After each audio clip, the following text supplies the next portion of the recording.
बोलना ही नहीं बल्कि मौन में भी शक्ति होती है। मूर्ख इंसान की पहचान उसके ज़्यादा बोलने से होती है और समझदार इंसान की पहचान उसके शांत रहने से। क्योंकि कभी कभी बिना कहे हम सबसे अधिक समझ सकते हैं और यही ज़्यादा बोलने वाले लोग खुद को ज़्यादा समझदार समझकर दूसरों की बातों पर ध्यान नहीं देते, सिर्फ बोलते रहते हैं और वो इस बात का प्रूफ दे देते हैं कि वो सबसे बड़े बेवकूफ़ हैं।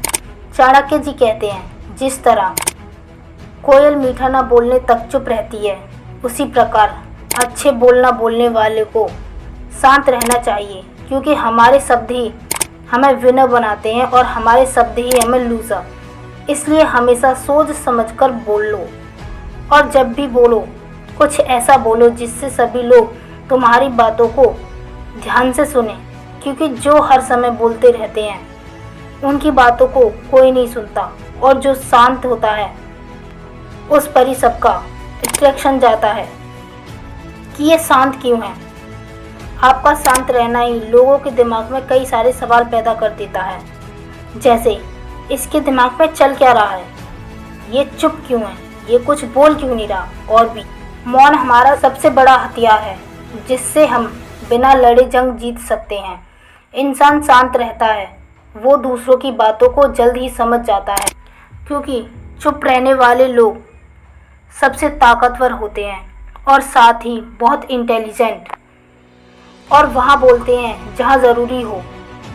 और ज़्यादातर लोग क्या करते हैं कि लोगों का अट्रैक्शन पाने के लिए, उनका प्यार पाने के लिए अपने बारे में बोलते ही रहते हैं, उन्हें अपने बारे में बताते रहते हैं। इससे उन्हें क्या लगता है कि लोग हमेशा उनके पास रहेंगे, बल्कि ऐसा नहीं होता और उनसे दूर चले जाते हैं।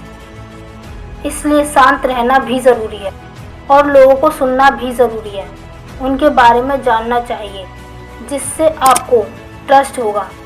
और आपने देखा होगा कि सक्सेस और पावरफुल इंसान हमेशा शांत रहते हैं और दूसरों से क्वेश्चन करते रहते हैं, उन्हें सुनते हैं, जानने की कोशिश करते हैं। और आप सामने वाले को ध्यान से सुनते हैं तो उसे ऐसा लगता है कि आप उसकी वैल्यू करते हैं, उसे इम्पोर्टेंस देते हैं, तो ये आपके बीच का ट्रस्ट और भी बढ़ा देता है। इसलिए शांत रहो। Silence is sometime the answer. शांत रहना कभी कभी हमारा सबसे अच्छा जवाब होता है।